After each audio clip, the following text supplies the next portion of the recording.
Glória a Deus. Amados, abra a sua Bíblia comigo. Salmo de número 113. Vamos ler. Salmo de número 113, versículos 1 ao 9. Glória a Deus. O salmo está no meio da Bíblia. E este salmo é muito lindo. Glória a Deus. Exortação a louvar a Deus pela sua grandeza e por amor da sua bondade para com os pobres. Leamos então. Louvai ao Senhor, louvai servos do Senhor, louvai o nome do Senhor.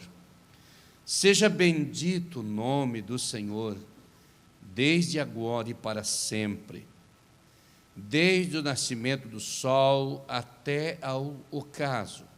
Seja louvado o nome do Senhor. Exaltado está o Senhor acima de todas as nações, e a sua glória sobre os céus.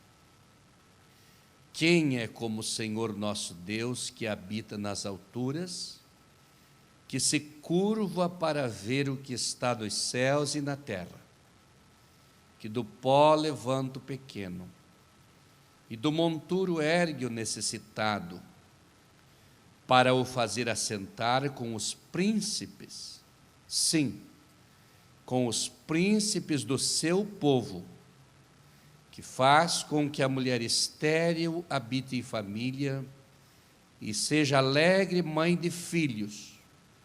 Louvai ao Senhor. Amém. Estejam assentados. Amados irmãos, o Salmo 113 é um dos salmos mais conhecidos da Bíblia e um salmo muito comentado. Pelo menos existem fases da igreja, existem tempos, que é muito citado o Salmo 113. E quando estava lendo esse salmo, eu pensei na interpretação desse salmo. O primeiro versículo do Salmo 113 nos reporta a oração do Pai Nosso, de Mateus capítulo 6, versículo 9 ao 13, que quando o evangelista ensina nós orarmos, ele disse: vocês quando precisarem orar ou forem fazer a vossa oração, não façam como os fariseus e os hipócritas fazem, para chamar a atenção das pessoas das esquinas das ruas, mas orem ao Pai. Daí nós poderíamos definir aqui a oração coletiva, a oração de confissão em segredo e a oração também em segredo dos pedidos e do derramar da alma, e a oração direcionada às pessoas também. Mas o que me chamou a atenção para a interpretação do Salmo é a fórmula da oração, a forma com que Jesus ensina a orar. Se dirigir a Deus e levar todos os sentimentos a Ele, para reconhecer a sua grandeza, o seu reinado, o seu poder e a sua autoridade. Pai nosso que estai nos céus, e sobe no sentimento, e sobe na coluna da fé, para reconhecer Ele como soberano. Automaticamente, quando faz a oração do Pai Nosso, nós nos dirigimos a Ele, reconhecendo a sua soberania, e posteriormente começamos a fazer os nossos pedidos a Ele. Mas antes de eu pedir, eu reconheço quem é esse Deus. Quando estava olhando aqui, o versículo 2, seja bendito o nome do Senhor desde agora e para sempre. Essa palavra para sempre, ela nos faz pensar no tempo, o tempo de bendizer Deus, o tempo de falar de Deus, o tempo de eu dirigir palavras de honras e de glórias a Ele, o tempo do reconhecimento do seu poder e da sua majestade. Glória a Deus. Já o versículo 3, desde o nascimento do sol até ao ocaso, seja louvado o nome do Senhor, está falando além da dimensão humana. É uma coisa imensurável, grande demais. Quem é esse nosso Deus? Ele é grande. Ele preenche um espaço tão grande. E nos chama a atenção, versículo 3, desde o nascimento do sol até o pôr do sol, seja louvado o nome do Senhor. É muito grande o percurso do louvor, é muito grande o percurso do reconhecimento. Daí veio o verso 4, para os irmãos irem entendendo uma pinceladinha nesse contexto. O verso 4, exaltado está o Senhor acima das nações. Veja quem Ele é. As nações têm seus governos, têm seus reis, têm suas autoridades constituídas, todos os governos organizados na terra. O Senhor está acima das nações, o grande governo, o grande Deus. Mas ainda diz assim, na continuação depois da vírgula, e a sua glória sobre todos os céus, ou acima dos céus. Então os céus estão numa dimensão e a sua glória está acima. Pensa onde está Deus, quem Ele é, mas Ele está aqui também. Ele está acima dos céus. Agora vem o versículo 5. É uma coisa incomparável. É pensar em Deus como o incomparável. O versículo diz: quem é como o Senhor nosso Deus? Quem é? Ele é incomparável. Eu me apego nessa palavra para entender que eu não estou servindo um deusinho minúsculo, pequeno, fragilizado, derrotado, limitado. Eu estou servindo um Deus que não tem ninguém maior do que Ele. Quem é como o Senhor? Agora, depois de pensar nessa dimensão tão grande, um pregador essa semana citava aqui que o Senhor é tão grande que a terra é como escabelo dos seus pés. Ele é tão grande que as águas do mar Ele traz na concha da sua mão. Ele é tão grande que Ele mede os céus a palmo. Ele é muito grande. Não se consegue dimensionar o tamanho desse Deus. Mas quando eu olho para o salmista aqui, versículo 6, numa Bíblia diz se inclina, na outra diz se curva. Esse Deus se inclina, esse Deus se curva para ver o que está acontecendo na terra. Ele se inclina por causa de uma pessoa, com esse tamanho tão grande. Para a gente se dirigir a uma autoridade, é o respeito, é aquele jeito ético, se tem um protocolo. Uma pessoa frágil, humana, falível. Agora, este Deus, Ele se inclina para ver. E eu quero que você pense nessa palavra, leve para casa, do coração, na alma, para o resto da vida. Deus se inclina para ver. Você está ajoelhado ali? Deus se inclina para ver. Você está sofrendo? Deus se inclina para ver. Glória a Deus. Ele se inclinou, no outro salmo diz, Ele se inclinou para mim e ouviu o meu clamor.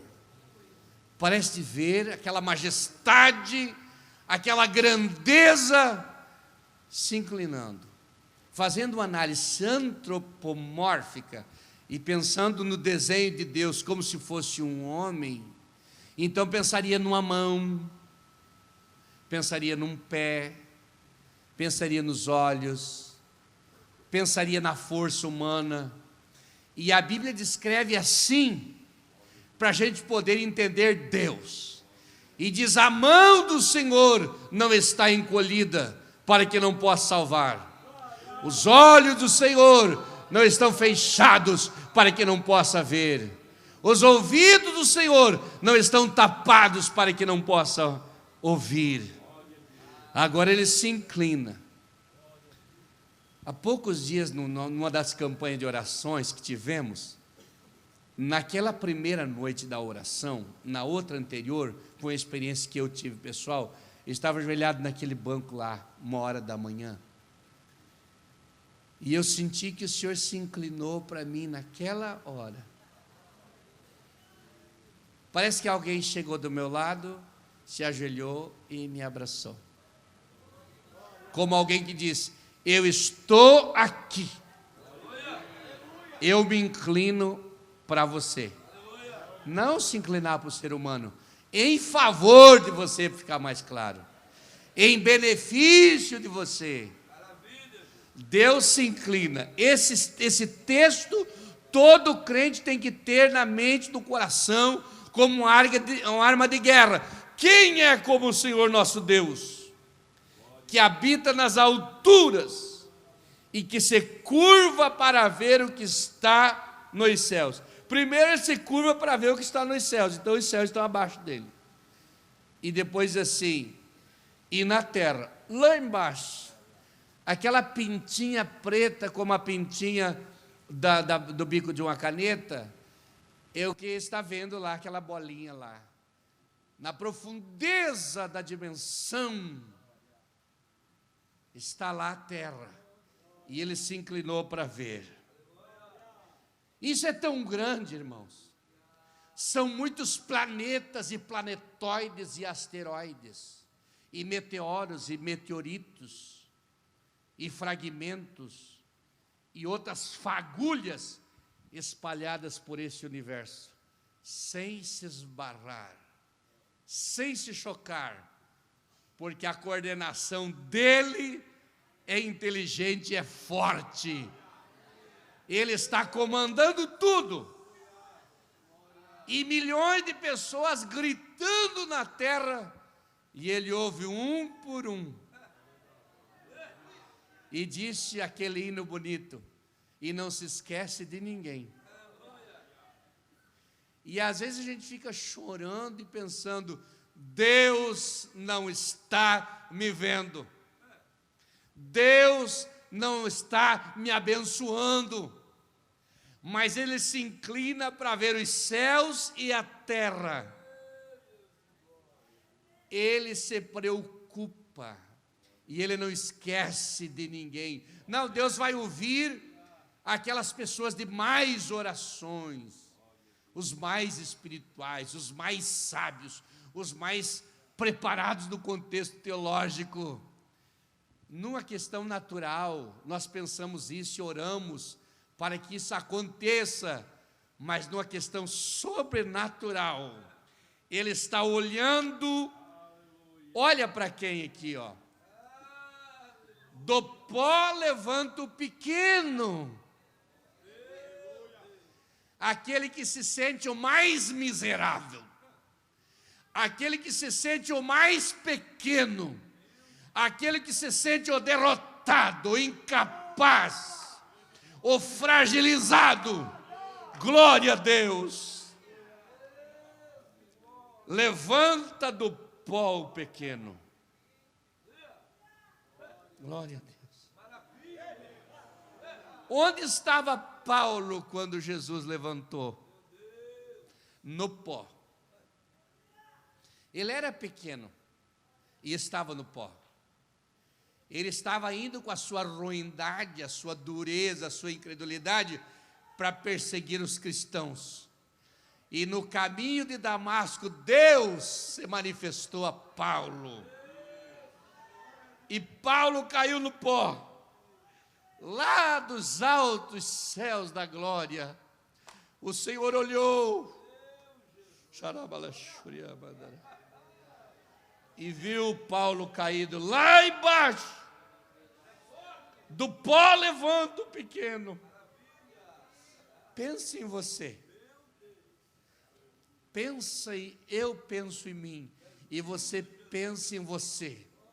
Do pó levanta o pequeno. Onde você estava quando Deus te levantou? Onde você estava quando Deus se inclinou para te ver?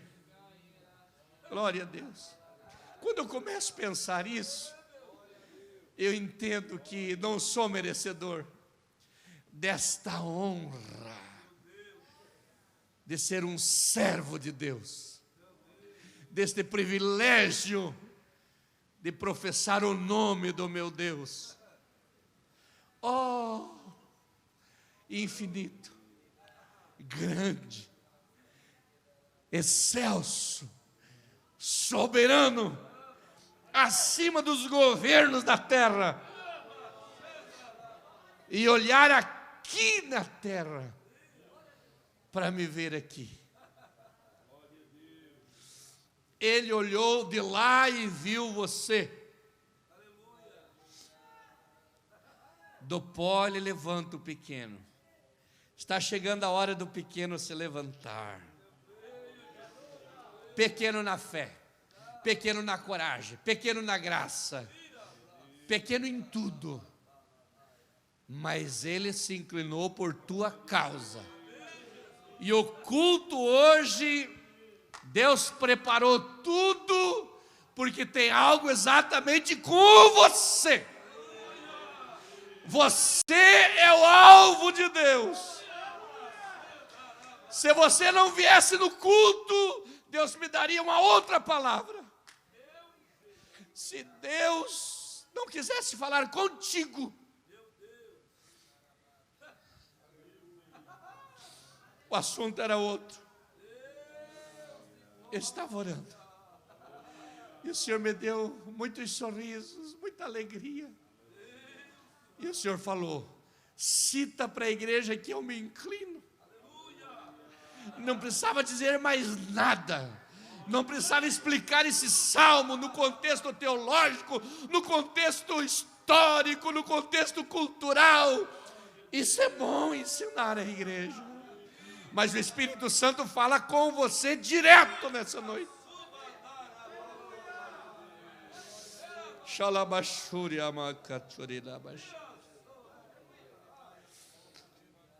E do monturo ergue. Ele levanta o pequeno do pó. Mas no monturo às vezes não tem muito pó. O pó é um lugar onde mais pisado, lugar mais esmagado. Ali é o pó. Pisou, pisou, o barro virou poeira. Mas o monturo é um pouco mais além. É onde estão as bactérias. É onde estão os animais, os bichos peçonhentos. É onde estão os roedores, as baratas, as ratazanas, as raposas, os ratões. É lá no monturo. É de lá que Deus arranca. Aleluia. Levanta do pequeno, o pequeno do pó. E do monturo ele ergue. Ele está procurando no monturo. Ele está tirando aquelas calheiras de cipó, pau, galho, folha, coisa velha que foi jogada ali. Você passa numa tapera e o lixo da tapera é monturo. Lá dentro tem alguém.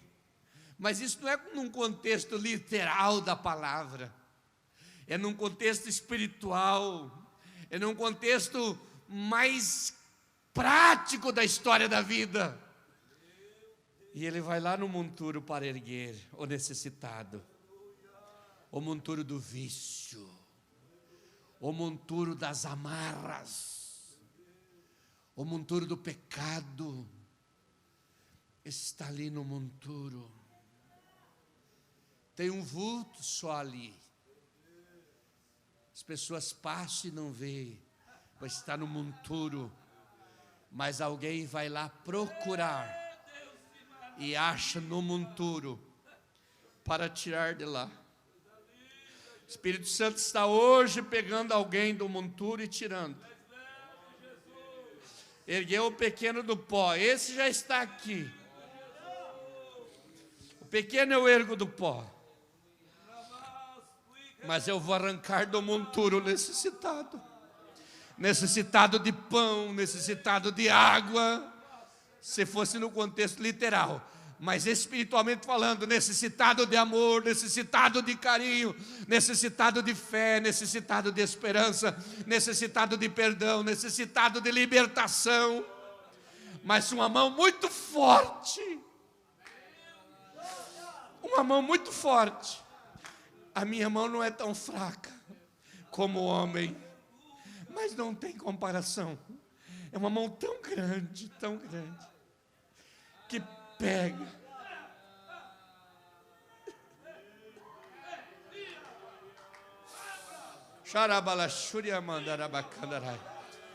Ele te achou no monturo da vida. Ele te acha hoje.